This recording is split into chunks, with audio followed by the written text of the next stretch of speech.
I worked for a sheriff's department in East Texas for the first 2 years that I was a cop. I currently work at another department in the same area. I'm going to have to change names so I don't get into any legal trouble or upset surviving family. Also, I don't want to rustle any feathers with colleagues. The law enforcement community is very tight-knit, and egos bruise like bananas. Some of you will probably deduce what county I'm talking about from the few clues that I give you anyways. But I gotta change up the story enough for plausible deniability. You know the drill. Standard creepypasta stuff. My county was as big as Dallas or Austin County, but only has a population of 14,000 people in it. A lot of places you can only travel on foot. It's as bayou as it can get and still be in Texas. Creeks and rivers run through it like veins, proning the area to flash floods. The most common sight is tightly packed forest pushed up against blacktop roads. The most common way to die is falling asleep at the wheel or being ambushed by suicidal deer. Since there's not a lot of people and these people are poor, it means deputies are paid crap. Not that I was only in it for the pay. I loved being a cop. I pledged to be one of the good ones that stuck to his ideals and didn't become cynical. Well, I stuck to my ideals, but I became more cynical each passing day. What's worse than the pay is the safety concerns. There are only 2 deputies out on a given night, one for the south end and one for the north.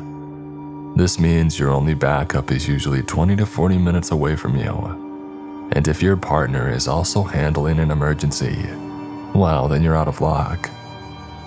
This made the area seem like one of the last remaining bits of the Wild West. You really had to keep your wits sharp and watch your six when all alone in the woods.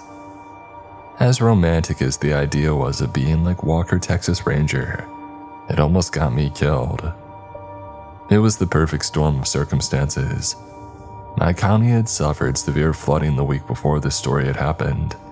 The water was going down in most parts, but some places were still flooded. Another great thing was our radios had been down all day. Someone was coming to fix them in the morning, and the rain began pouring again. The call came in around midnight about a man beating on a woman's door. The man was demanding to be let in out of the rain. The woman said that she was alone with her baby and needed a cop fast. I was in the dispatch located in the jail side of the sheriff's department when the call came in. My dispatcher, who was like a mother hen, gave me a look. I got a live one look. Her eyebrows raised as she snapped at me to get my attention. Her phone tucked to her ear while her other hand typed furiously. I listened to her repeat information out loud for me as I scribbled down the caller's address in my notepad. It was in the flash flood zone. It was passable, but the continuing storm was changing this quick. Another hour of hard rain would cut it off from the rest of the world. My dispatcher swiveled in her chair to look right at me, her face serious. Call me on your phone when you get close. The radios are still down, so I'll call you every 10 minutes for a security check. Got it, I said, as I spun around to hurry to my patrol car. I let the South End deputy know what you got in case he needs to get to you. She quipped as the heavy door to the jail slammed behind me. I appreciated the gesture from her, but having backup almost an hour away didn't mean much if things popped off. Backup could be coming from the moon for all the difference it made. I squeezed myself into the crowded front seat of my patrol vehicle. I hadn't even entered the address into my onboard GPS when my phone had started ringing. It was dispatch. What you got?" I asked. There was an unusual pause before she spoke. I could hear the concern in her voice. "Hey, just learned this. Our caller said that it may be Ezekiel Burrows out there." I paused before turning the key in the ignition. This was not good. I had dealt with Zeke before. It was back when I was a rookie. I'll have to put this story on hold to fill you in with a flashback episode first. I had been working for about 2 weeks at the time. I was still riding shotgun with my FTO, An anonymous caller rang the sheriff's department complaining that Zeke and his older brother were driving around pointing guns at people and firing into the air.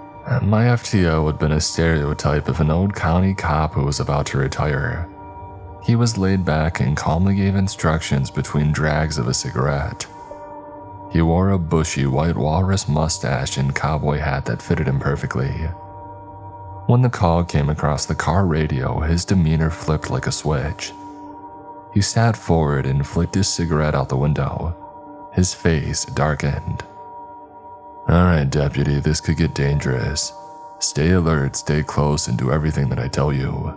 We were burning towards the call pretty fast when he offered this additional piece of information. "I know these two brothers, they've been known to fight with police. Don't be afraid to go hands-on if you need to," he said with his slow demeanor. And my body dumped a ton of adrenaline for a fight-or-flight response as I felt my stomach turn. I was glad that my FTO was so calm for me.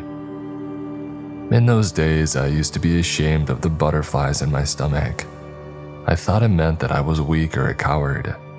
Now I realize it's my body's way of protecting itself and I needed to embrace the feeling. We found the brothers slow rolling around in a Hutter green Dodge Neon.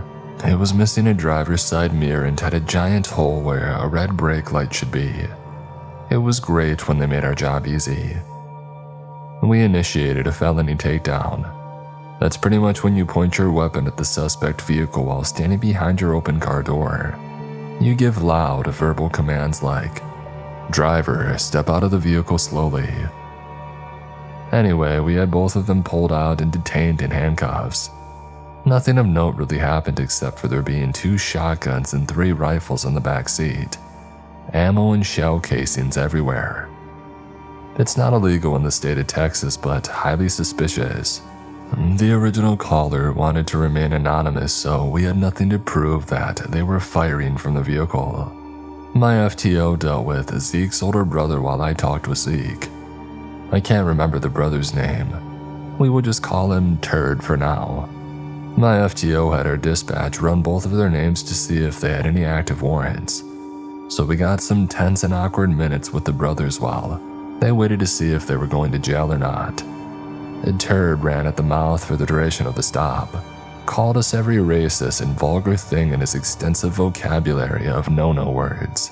And me, being a rookie, got a little flustered at some of the things he had allegedly done to my mother, so I turned my attention to Zeke. Zeke stood there downcast and drenched in sweat. It was only 80 degrees, but he looked like he was about to suffer a heat stroke. His whole body began to tremble slightly and sway back and forth. "You okay, Zeke?" I asked as I stepped closer to him. I thought that I might have had to catch him if he passed out on me. You see, Zeke smelled like hot garbage and it was pretty overpowering, a mixture of sweat and butt. I didn't want to touch him, but he was cuffed behind his back. I couldn't let him tip over with nothing but his head to break the fall. Lucky for me, Zeke straightened up when I reached for him. His eyes bulged as he looked right at me, his teeth bared in a grimace. "Is this one gonna kill me, Jesus?" he whispered in a raspy voice, his vacant eyes locked with mine. "Oh no, Zeke, you're just being detained while we check if it's good to let you and your brother go," I said while trying to hide how creeped out I was. Zeke paused and tilted his head to the side slightly. A smirk touched the edge of his mouth as he nodded like he was in agreement with something. The next thing that he said was something really strange. It's been a while since that day, so my memory is foggy, but I remember it being something like, "I'm supposed to tell you to remember my face during the massacre." "What?" I said as I turned to face him squarely. His brother must have heard the change in my tone of voice. He leaned over to yell past my FTO. "Hey, keep your mouth shut, Zeke. Let me handle these pigs." Zeke considered his brother calmly and replied, "You will be alone when you die, brother." Turd's eyes widened and I saw pure fear flash across his face. He scoffed and tried to play it off by laughing, but I could see through his bravado. His brother had scared him. Long story short, both brothers came back clear of warrants. The original 911 caller still wanted to remain anonymous, and this meant that we had no witness to any alleged illegal activity. With nothing to hold them for, we let them loose. But I do remember one more creepy thing that Zeke said. When they were uncuffed, the two walked back to their car. Turd went for the driver's seat and Zeke went to sit in the seat behind him. "What, I'm your chauffeur now?" Turd asked angrily. Zeke was staring at something in the passenger seat while shaking his head slowly. "No," Zeke replied coolly. "He's already sitting there. I'm not gonna make him mad. He's already been staring at you all day." And Turd said something muffled to Zeke and got into the driver's seat. As they drove away, I could see Zeke sitting in the back, half turned and pointing at something beside his brother in the passenger seat. And before they had pulled out of earshot, I could hear Turd begin to scream profanities at his brother. So, that's the previously on the TV show of my life. That was my first run-in with Zeke, and now it seemed that I was racing to him again years later. Zeke's little origin story always sat different with me. I never encountered him in person after that initial contact, but word of his exploits would always reach me. An elderly woman had her door kicked in by the two brothers. She was beaten and robbed. Didn't call the cops until a week later because her grandson made her. She was too terrified to give a witness statement, but the grandson told me the entire street knew that it was Zeke and Turd. An outdoor birthday party canceled when Zeke popped up out of the woods and started firing his shotgun in the air. I spent the rest of the night trying to reel in trigger-happy relatives looking for Zeke in the woods. A caller that we 90% knew was Zeke kept calling dispatch and threatening to kill the sheriff on recorded lines. He was mad that his brother was arrested. Problem was, Turd was arrested by a neighboring county, not us. It was evident that Zeke was sliding further and farther to the dark side. He was the Riddler to my Batman. I could never catch up with him, he just left problems for me to deal with. But now maybe I had him, and I could physically put cuffs on him. My GPS said that I was 10 minutes out from the caller's house. It was going to be a little bit longer because of the downpour. Visibility was low and I could feel my ride trying to hydroplane a few times. When I was about 2 minutes out, the road before me just seemed to disappear. The white lines had just vanished as water flooded the road. Turning on my takedown lights didn't reveal where the high water ended, so I stepped out of my car to take a better look. In the darkness, all I could hear was the sporadic thumping of droplets hitting my raincoat, and the mechanical back and forth of my wipers in overdrive. Before me was a flat plane of water rippling from millions of raindrops. Every few seconds the area would illuminate with lightning, showing me the deep water continued around the bend in the road. My mind went back to the PS1 days of Silent Hill. First thing I did as a terrified 5th grader was try to leave the town, only to find an endless drop-off into the dense fog. I had the similar feeling of dread now, but this time it was an impromptu lake and not a cliff, and I was running towards the danger, not away from it. I was weighing my options and considering letting dispatch know that it was impassable. I was in a Charger, not a Tahoe. Maybe Zeke found somewhere else to stay dry. I mean, he hasn't broken any laws yet. My phone began to ring. It was dispatch. Before I could even say hello, I was met with, "You there yet, deputy?" "I'm around the corner, there's." "He's back," my dispatcher half shouted. "She's saying that he's kicking the door and beating on windows. I can hear him threatening to hurt her in the background." At this moment, only one course of action was clear. I guess I'd be swimming if I had to. I slowly but steadily submerged my vehicle into the dark waters. I was praying that it wouldn't drown out as the waters rose to about 2 feet high around me. Water began seeping in from the bottoms of the doors as I made the bend in the road. I could see land before me as I began to get more traction and pull out of the water. I gassed my vehicle to give it one last lurch to exit the water and spin out into the muddy road. I hit the brakes to get a quick layout of my surroundings. The red stop sign of a four-way intersection reflected back at me. I was now in a small residential community. My GPS told me that the caller's house was across the intersection and 3 houses down on the left. It was hard to see it through the downpour, but I could see the road disappeared under the water again. I got out and began to walk. I wasn't going to risk getting my car stuck and trapped in the driveway. As I sloshed forward, tension began to build in the back of my neck. Silent lightning would periodically illuminate me in a sea of ripples.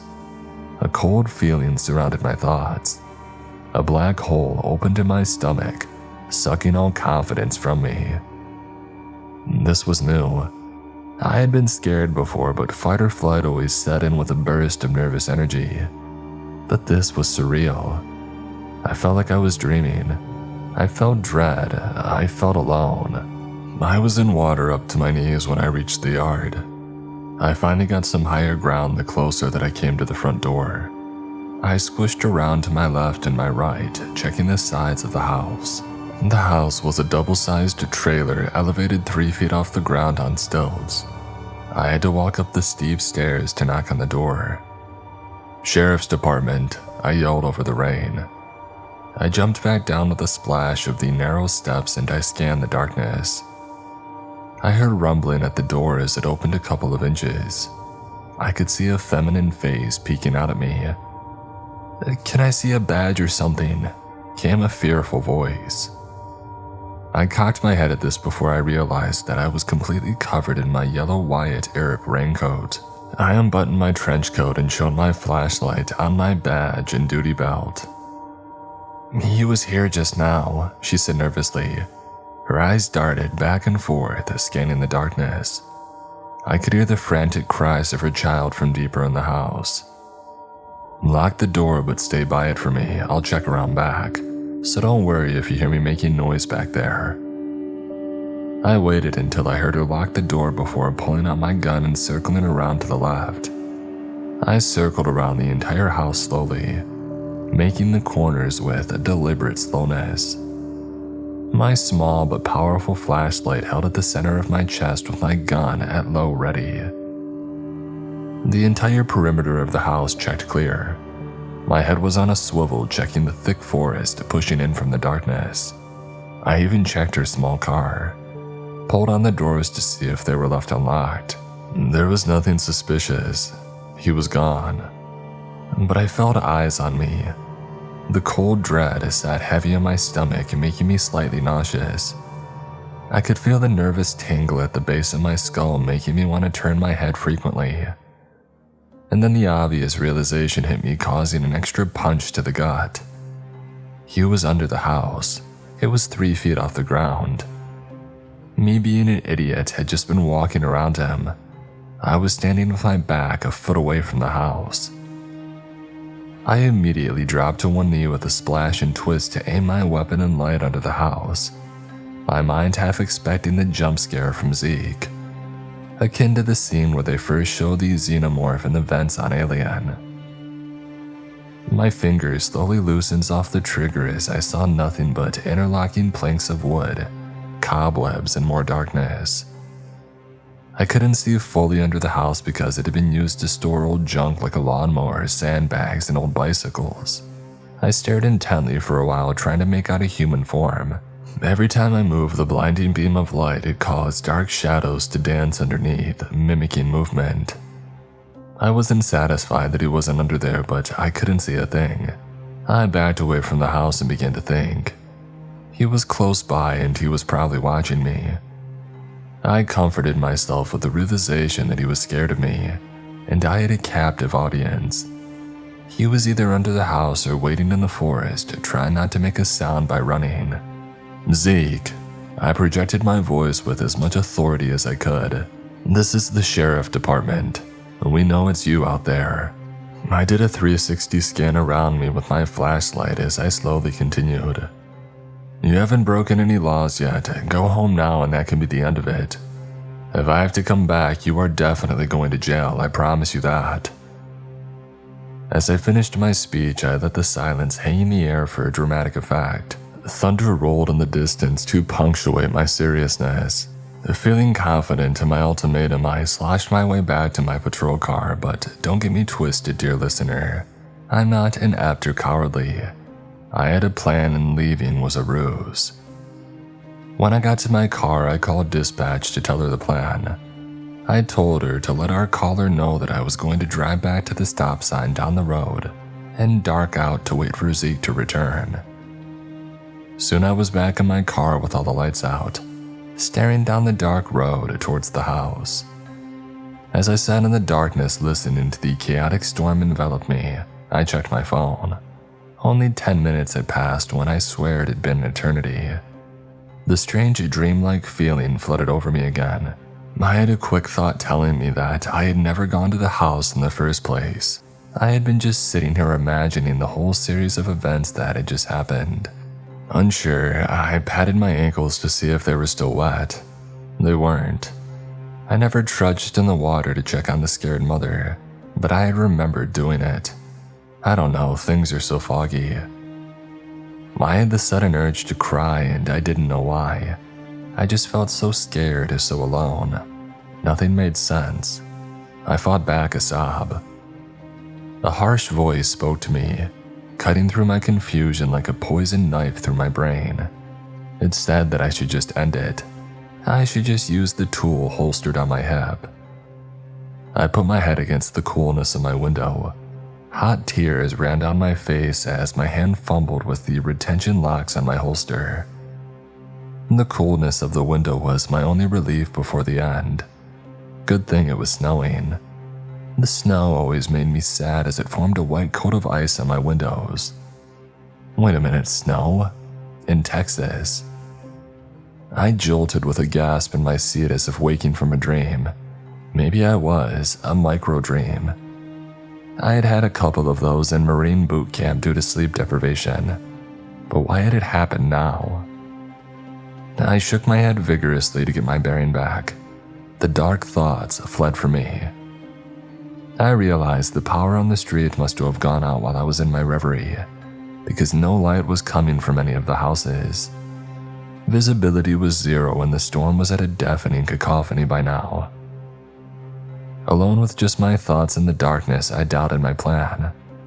I had had enough of my mind playing tricks on me, and I wondered how long I should sit here like a creeper until I had to go back to regular patrol. My phone lit up and I jumped to answer it before it could even ring. I immediately recognized my dispatcher's voice, but it sounded too far away. "He's back, right now he..."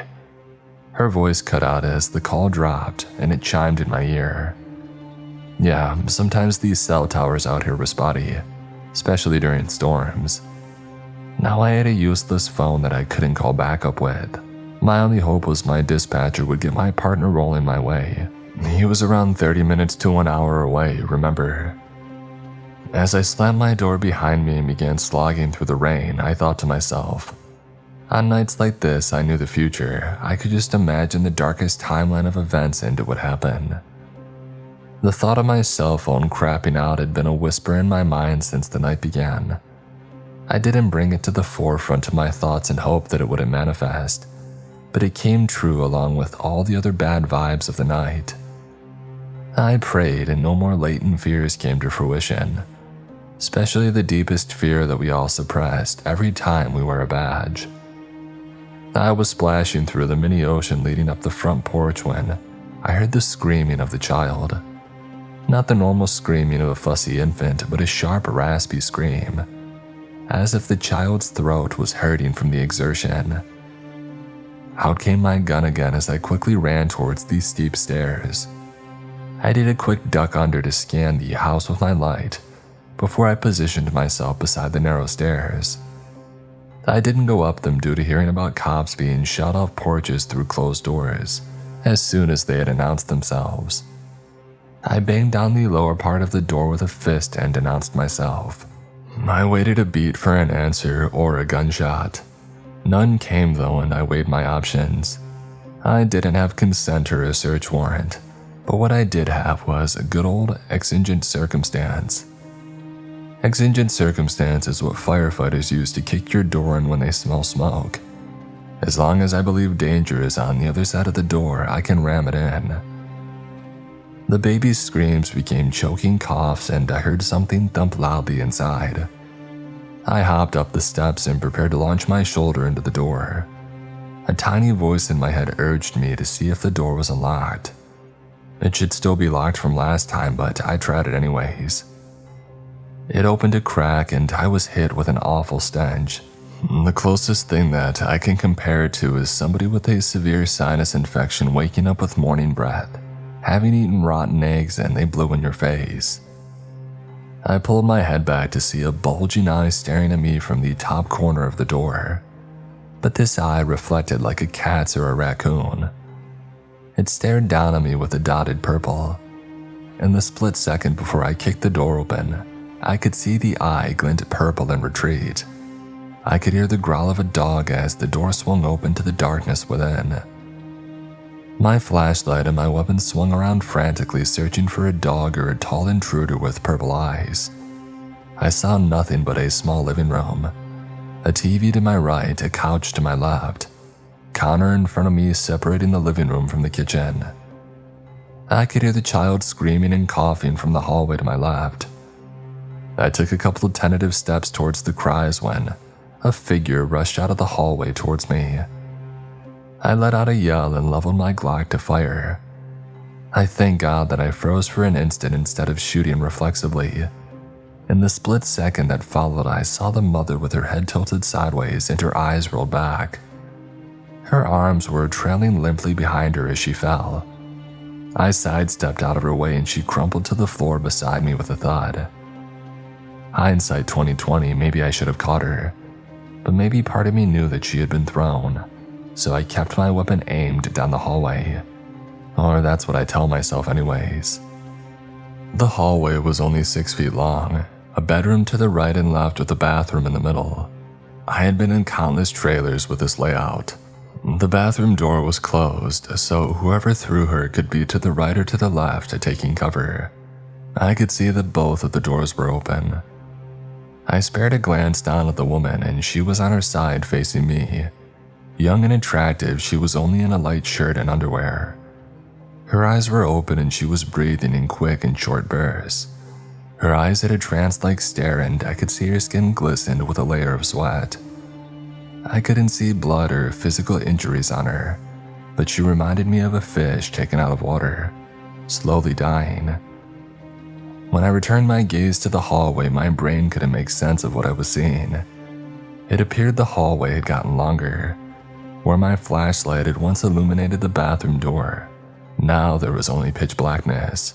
I moved my flashlight back and forth to reveal the darkness was a fixed object, like a cloud at the lip of the doorway.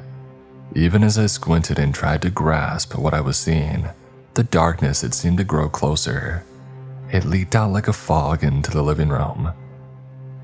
The door frame faded to blackness and then the walls around it, and then parts of the couch beside it.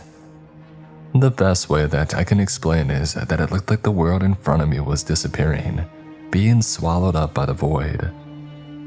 The dark reached across the room to flood after me.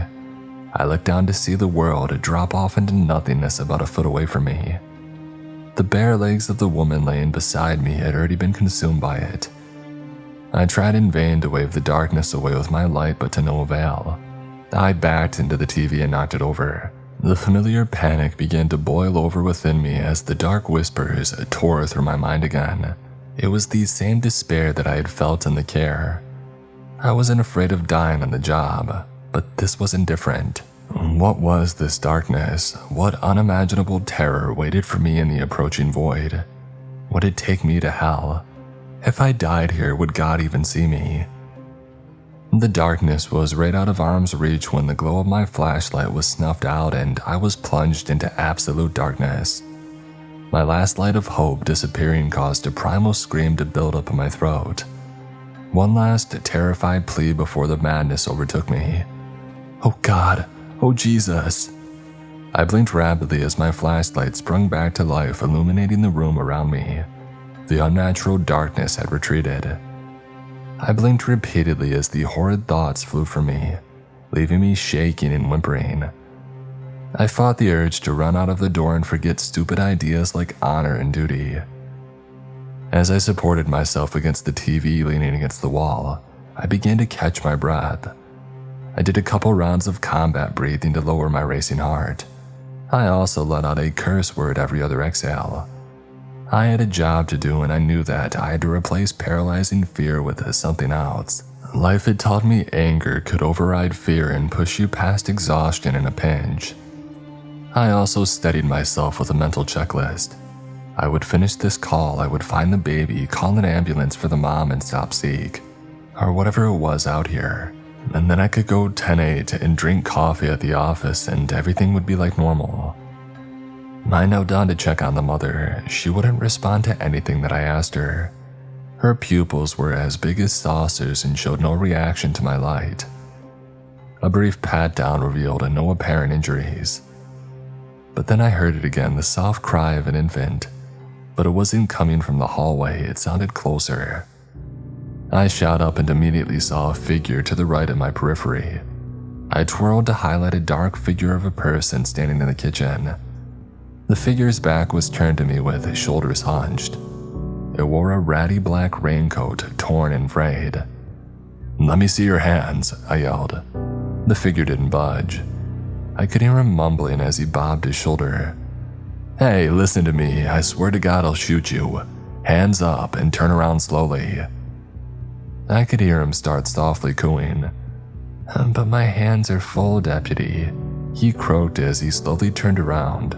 It was Zeke, and he was cradling the baby in his arms. My whole body tensed up at this sight. The child couldn't have been more than a year old. I could see the child moving its arms and wriggling about. Thank God for that. But Zeke's grip was firmly around the base of its skull. His disgusting hand palming its delicate head like he was holding a baseball. The dirty nail of his pointer finger gently tapping the child's nose. I mentally weighed my options. Seeing Zeke holding the child reminded me of how terrified I felt when I first held my newborn nephew. He was so fragile. I thought that I could crush him on accident. I knew Zeke was playing upon that fear to keep me at bay. I could shoot him in the face. It wouldn't be the hardest shot to make. He was not but 7 feet from me, but he would drop the baby. As if sensing my thoughts, Zeke let go of the child's head and it dangled upside down by the leg. Now the child commenced the screaming as it swung back and forth like a pendulum. Zeke outstretched his arm, presenting the baby to me, purposefully holding the baby directly in front of the muzzle of my gun. "Take the shot, kill the bad guy, save the family," Zeke hissed. "It's what you trained for all these years," he continued as he took a step towards me, shortening the distance to about 4 feet.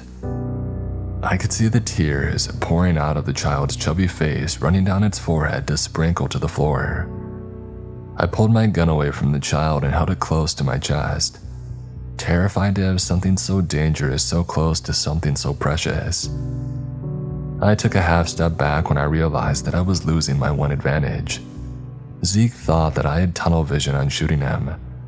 He expected me to step back and keep my distance like cops were trained to do, but I always liked a good fight.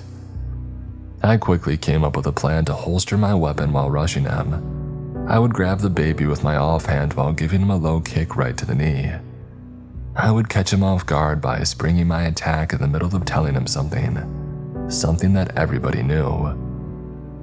"Zeke, listen to me, you have the right to remain silent." My gun started to lower to my holster, my offhand pointing the light in his eyes. "Anything you say can be used against you." A grin began to widen on Zeke's face. "If you cannot afford a..." I tensed to attack. Zeke whipped the baby into the air. Time slowed around me as I saw the child arch upwards to almost hit the ceiling. I must have instinctively dropped my weapon in light as my arms reached to catch the child as it descended. My hands searched the darkness where my brain predicted the falling child should be. I felt its soft body and eagerly pulled the child to my chest. The instant that my brain confirmed that I had secured the infant, My eyesight exploded with stars as my head rocked back. While reeling backwards, another blow hit the side of my right knee. I buckled and fell to my back, the gear in my duty belt jamming painfully into me. The entire time my arms desperately wrapped around the screaming child. I immediately began frantically searching the ground around me with my right hand. I couldn't let Zeke get my weapon. I began to sit up and roll to my side in a desperate attempt to shield the baby. I received a crushing knee to the belly as Zeke landed on me with all his weight. I let out a grunt of pain and wrapped the child tighter to my chest. He straddled me and pulled himself closer by the collar of my overvest. I could smell his telltale stench cascading off me, his enlarged eyes staring into mine. I realized with horror that Zeke had no intention of going for my gun. With a crazed smile on his face, he embraced me in a hug and began to squeeze. He was going to squeeze me to squeeze the life out of the baby.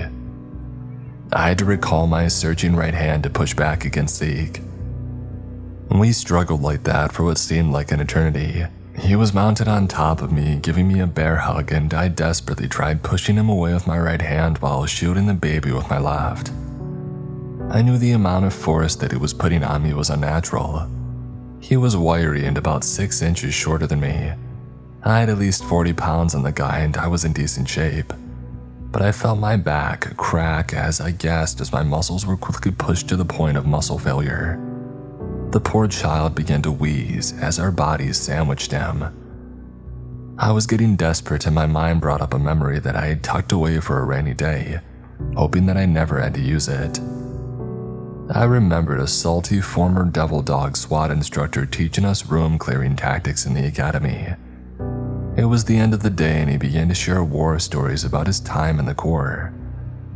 Most people don't know the quickest way to kill somebody is putting your thumb right through the bad guy's eye socket, he had told us with a wicked smile, mimicking the action by thrusting his gnarled thumb with a quick jab.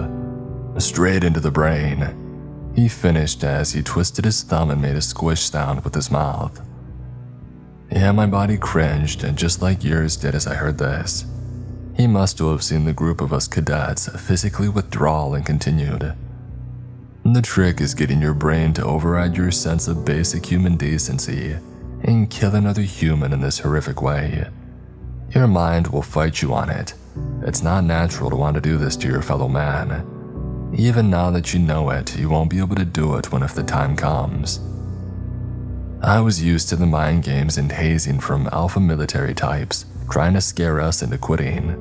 I thought on what he said that day, unsure if I could kill or maim someone in such a horrible way. I would have to exhaust all other options. But now as I lay on my back, my body failing and a child being crushed between us, I had to dig deep to survive. Zeke blinked for the first time during this whole confrontation. A look of realization had passed over him. He grinned even wider and began to chuckle. He released me from his hug and quickly grabbed my head with both hands, his thumbs moving from my eyes. I closed my eyes as I felt his dirty thumbnails scrape across my eyelids. Panic leapt inside me as I realized what he was doing. Even though my eyes were closed, I had a mental picture where he was. My right hand struck out and my thumb pierced through something smooth and soft.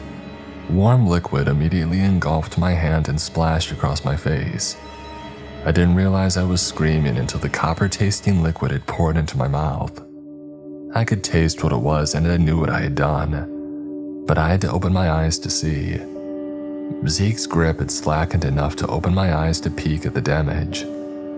Sure enough, my thumb was deeply embedded into Zeke's left eye socket.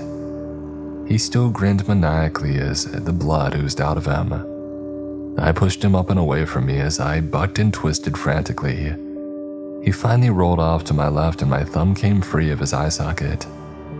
I heard him kicking and thumping away from me as he retreated into the darkness. I sat up with the child and quickly searched to my right for my gun. I found it quickly and snatched it up and scanned the room. I didn't see Zeke, but I scanned back and forth repeatedly. The child resumed its deafening scream and I could feel my heart pounding through my entire body. After a couple of moments of pointing my weapon at the dark and cradling the child, my mind began to work again. I noticed how strange my weapon felt in my blood-covered hand. I noticed the screaming baby sounded loud and healthy, and I noticed that we were both alone. Alone. The child's mother was missing. I sat there overwhelmed, but first things first, I had to deal with the infant in my arms. Retrieving my light, I slowly stood and searched the room for a safe place to lay my screaming bundle. I settled with placing the baby on the floor and building up a pillow fort around it with throw pillows. I could feel precious seconds being wasted. As much as I had wanted to stay with the baby, the longer that Zeke was alone with the mother, the worse. With trepidation, I stood to face the hallway. Zeke must have taken her back there. I stepped forward, deciding on the door to my right first. My kick blasted the door open as my light flooded the room. It revealed a woman's bedroom that had been completely trashed. It looked like an explosion had occurred from a large hole in the center of the room. Wooden torn carpet was scattered all across the area. The flooring was bent up and outwards like something had come up through from the bottom.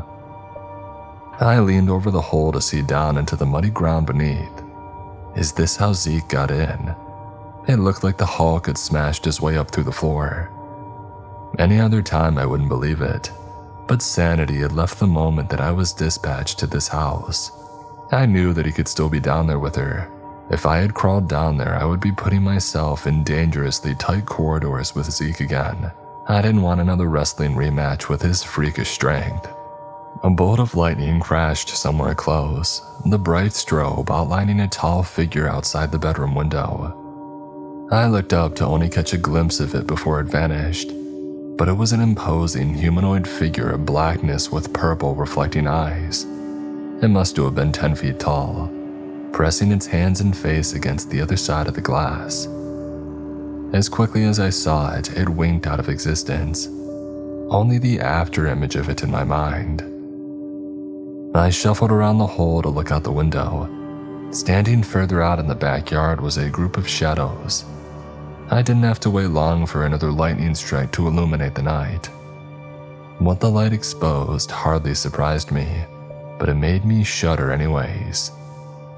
It was Zeke, soaking in the rain, his outstretched arm holding the mother up by the back of her neck to face me. The unnatural ease in which he held her outwards was as effortless as he had held the baby. It was as if he was presenting her to me. A twisted grin dominated his bloodied, one-eyed face as she hung limply. He beckoned me with his free hand to come before turning curtly and strolling for the woods with her. I spat a curse at him as he faded into the trees. I had to get her back. I could care less if he got away in the end, but I couldn't live with my final memory of her being taken by that grinning cyclops. He had sought her out this night. I had to stop whatever morbid plans that he had for her. I ran back into the kitchen and located the back door. I flew out into the cold rain, jumping down the slick steps and sprinting towards the woods.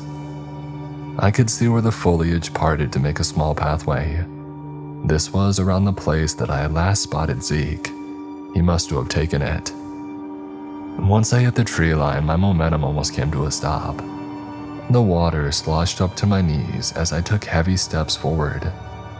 After trudging a few yards into the woods, I spotted a glimpse of movement pulling away from me. Every time that I thought that I lost Zeke's trail, I would see him slipping further into the darkness, dragging that poor woman with him. My legs burned as I forced myself forward through the deep foliage. I tried to keep Zeke in my sights through blinding trees and vines. I don't know how long I chased after him. Time did its weird thing again.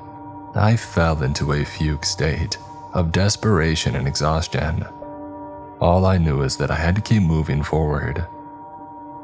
Though I was surrounded by a thick forest, I felt isolated, like I was floating in the void of space, or standing at the edge of a great chasm. The darkness outside the reach of my light was a void into nothing. It seemed that only the immediate area where I stood was solid. The only things tangible around me were the figures that my light discovered.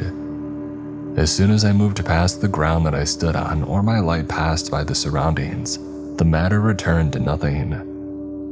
I could fall into the abyss and never be heard from again, another soul lost to the forest.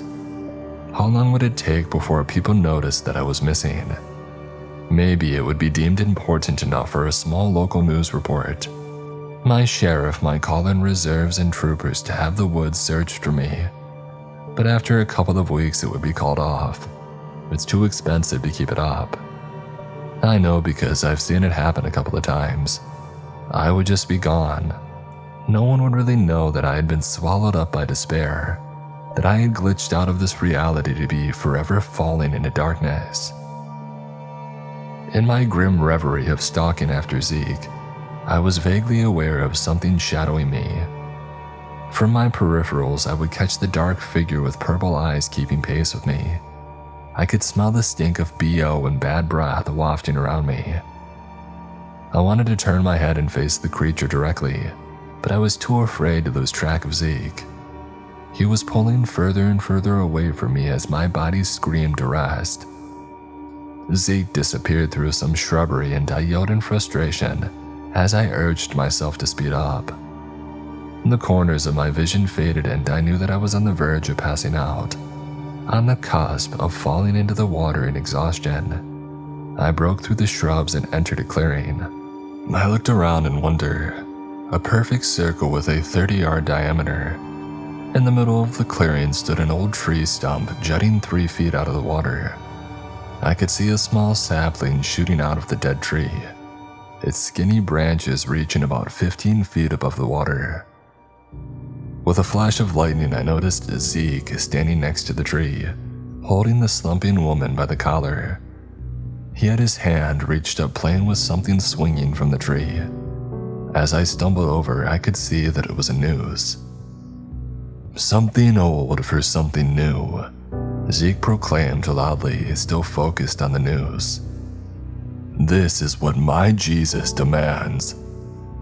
The way that he said my Jesus made it clear that it wasn't the Jesus that Joel Osteen was peddling. He finally turned to face me.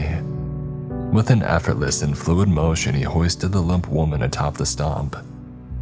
It's gotta be something sweet, he says. And then Zeke groaned, his one eye throwing daggers at me.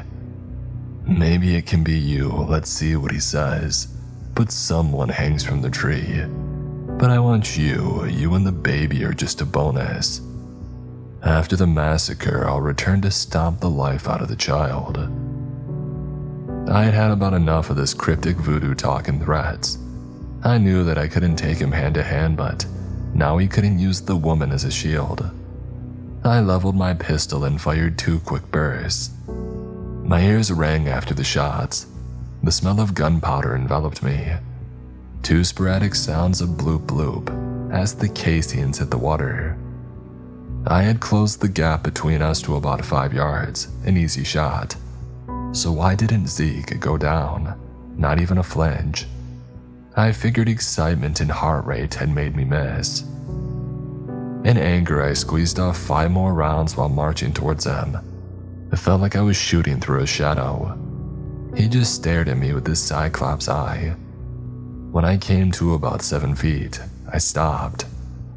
We stared at each other for a while, him glaring while I breathed raggedly. The only movement was the downpour around us. I knew that I was out of options. It began to dawn on me that I was going to die out here with the girl. We both were. I couldn't save her. I had chosen to chase this possessed man to the place that I would never return. A willing sacrifice. A mental picture flashed through my head. I would be laid out on the tree stump like a tribute on an altar, while the woman hung lifeless from the branch above me. Zeke smiled at me and gave a short laugh. He stretched his arms out wide as if welcoming me for a hug.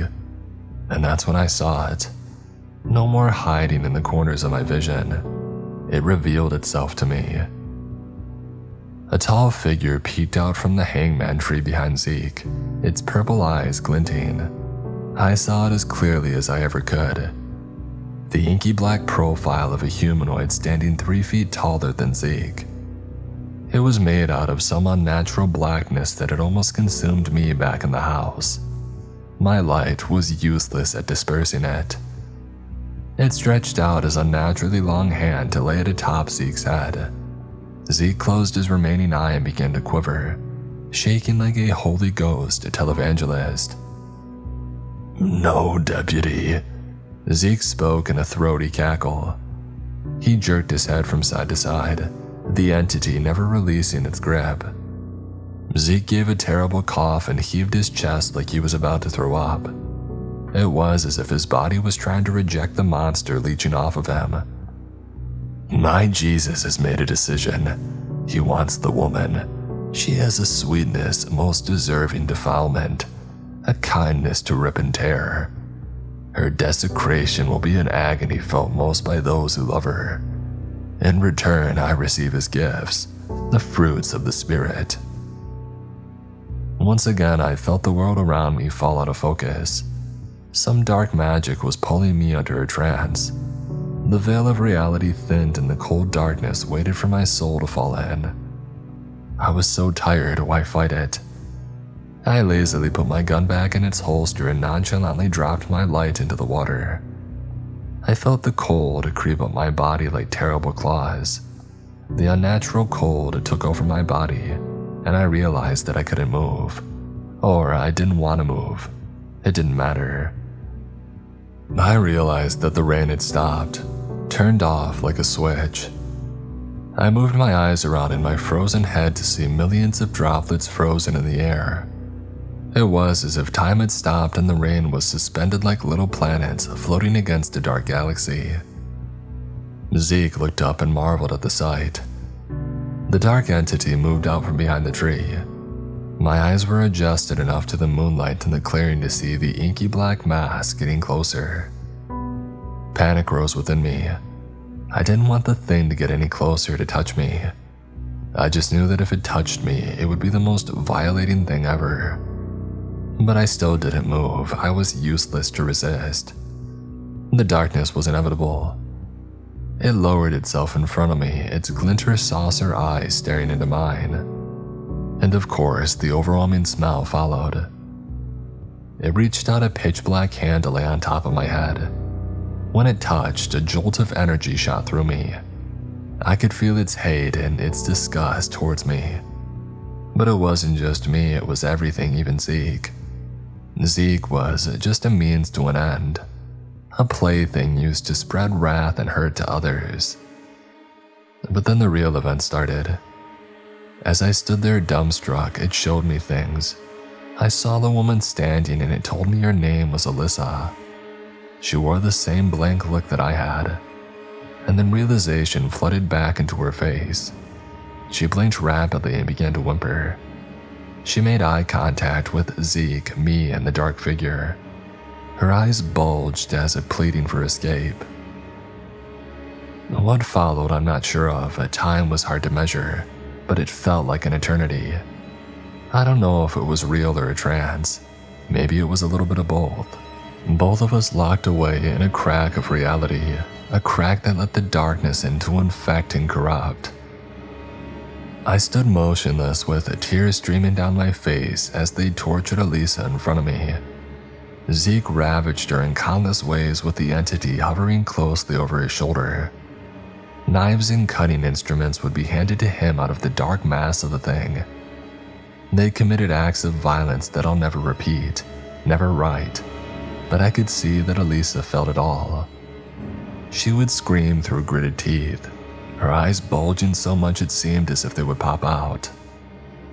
At the end, she would always end up hanging from the noose. In a display of sadism, she would be granted the use of her desecrated body. She would thrash around and weakly try to free herself from the rope around her neck, but she never got free. But right before she stopped struggling, the scene would reset, jump back in time. She would be completely healed and standing in the water, trapped in her own body, waiting for the ritual to begin again. I don't know how long it went on, maybe hours, maybe days. Time had no meaning.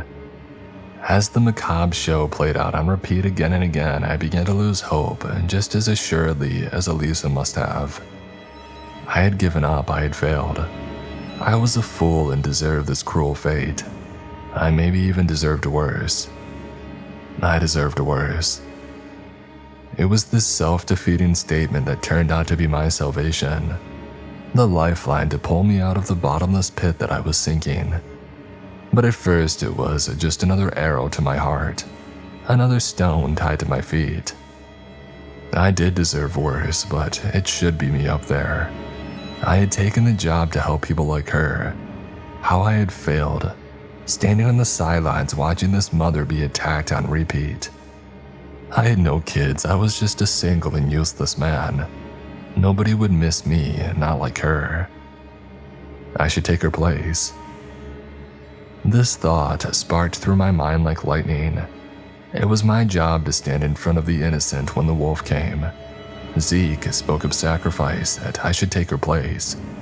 Maybe find some semblance of honor for my pathetic actions. I felt a warmth begin to grow inside of me.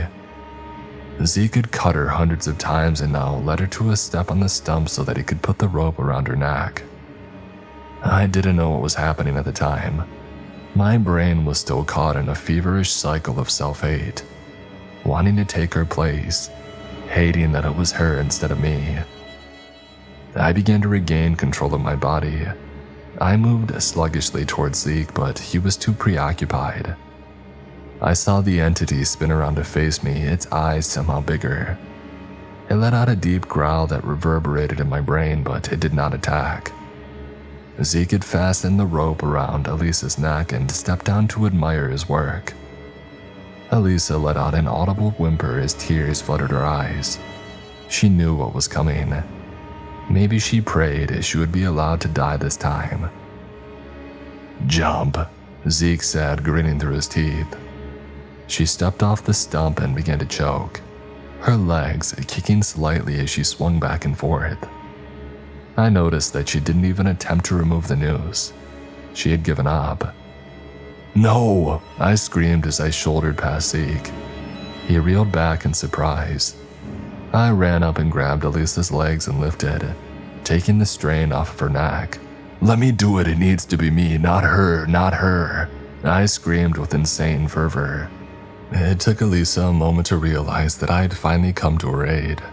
I was screaming for her to take off the noose.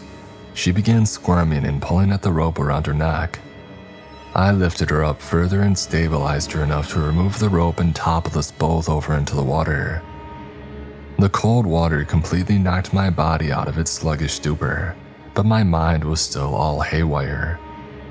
I pulled Elisa out of the water and leaned her against the tree trunk. She stared back at me and began screaming as she wrapped her arms around me.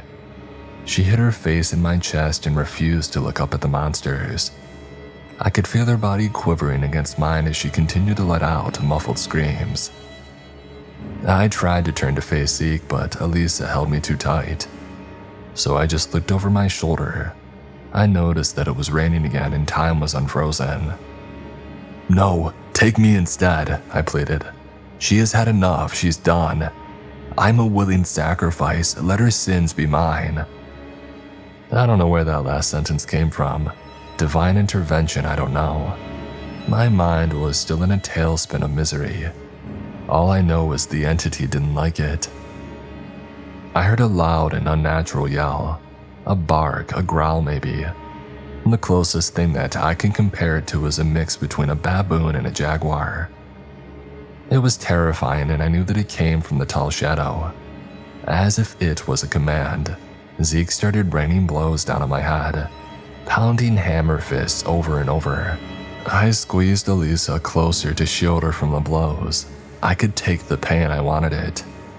Zeke then tried to pull me off of her, but I held on.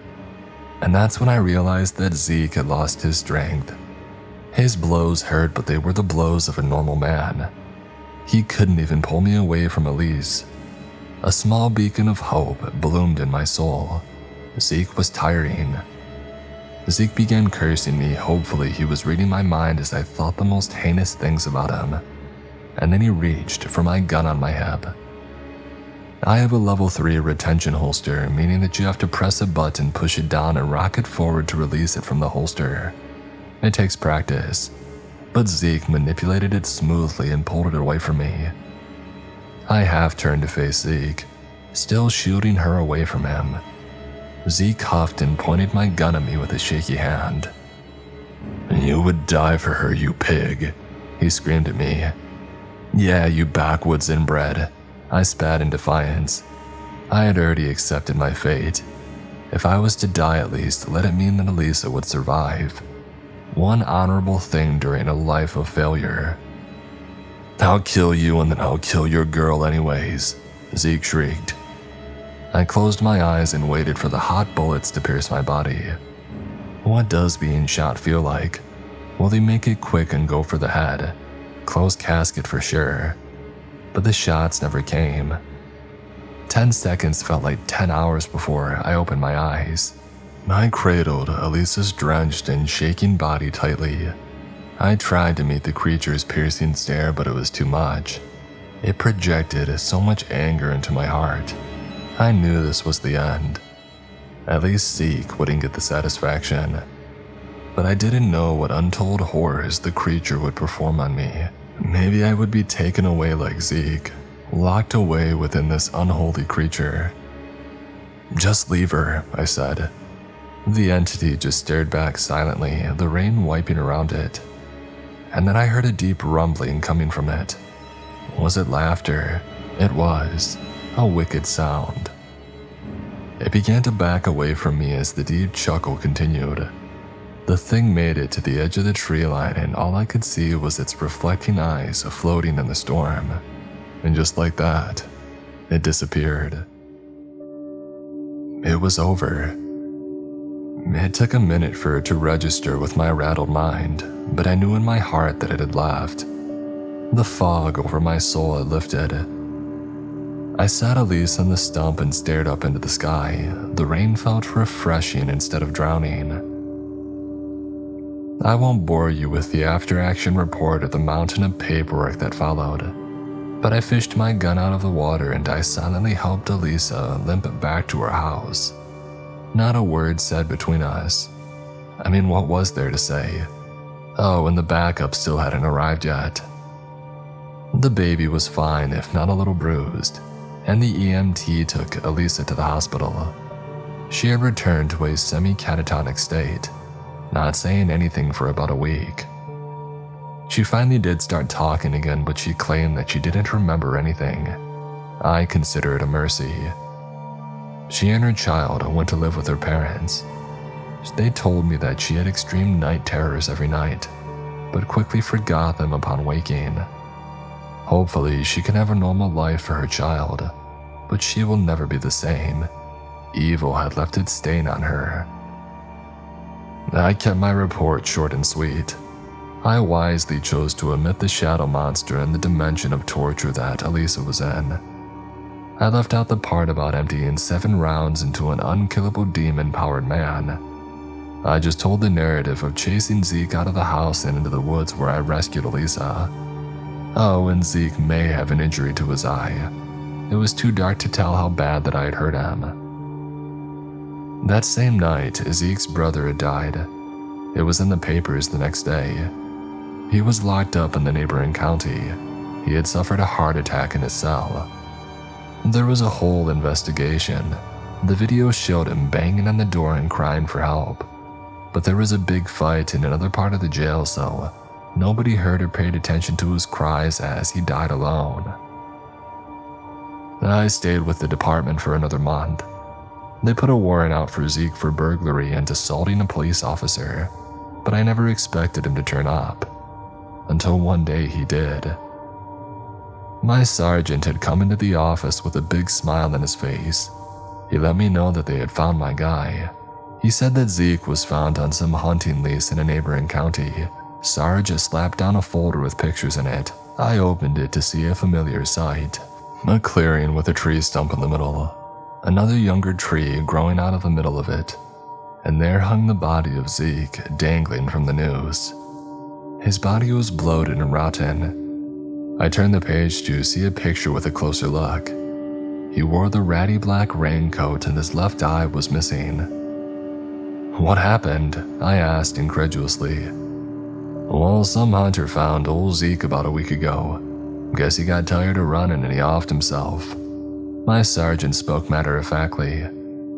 The strange thing is, the coroner said that he had been up there for months. Kinda messes up your timetable of events. I don't know, maybe the doc is a quack. The summer heat does speed up decomp. He was at least up there long enough for the birds to get at his eyes. I felt sick. I had a strange feeling that the Zeke I had encountered had somehow been hanging from the tree at the same time. Some sort of cruel trick played out by the power of the purple-eyed shadow. I don't know how I knew this, it was like I had always known. Before my sergeant walked into his office, he turned to face me. Can you believe that bullets were found in him? Post-mortem, they say. The people must have hated him enough to do some target practice instead of reporting him. I left the department shortly after that. See, I had been changed too, like Elise. Driving alone at night, I would be terrified of the shadows moving in my peripherals, hoping that I wouldn't catch a glint of purple. I knew that thing was still out there waiting for me on every call that I went to. I could turn any corner to see it looming there, staring at me with its hate-filled eyes. I don't know what stopped him from taking me that night, or why he stilled Zeke's hand from pulling the trigger. Maybe it was my willingness to sacrifice myself, something pure in the midst of evil. I hope it was. Rather it be Harry Potter logic or Sunday school logic, I don't care. No greater love, right? But then there's the darker thought, the one that keeps me up at night. I volunteered I had made a deal. Maybe the thing decided to honor my deal over Zeke's. Maybe I owe a debt that hasn't been paid yet. The entity is just waiting, hoping that I'll forget before he comes for me, pushing me into the void like he did Zeke. I work at another police department now. I took a step back to work in dispatch, but the call of the wild still affects me. I want to get back in a black and white and be in the field. I know that I can't live in fear. I have to reclaim my life. A test for a patrol position is coming up and I've already signed up. But there is part of me that I suppress every day just to keep moving. It lingers in the recesses of my mind. I just know it for some reason, like I do other dark things now. Whether on my deathbed at 90 or answering another disturbance call tomorrow, I'll see it again. It's inevitable. It knows me now. It has marked me. The purple eyes filled with hate. Zeke's Jesus.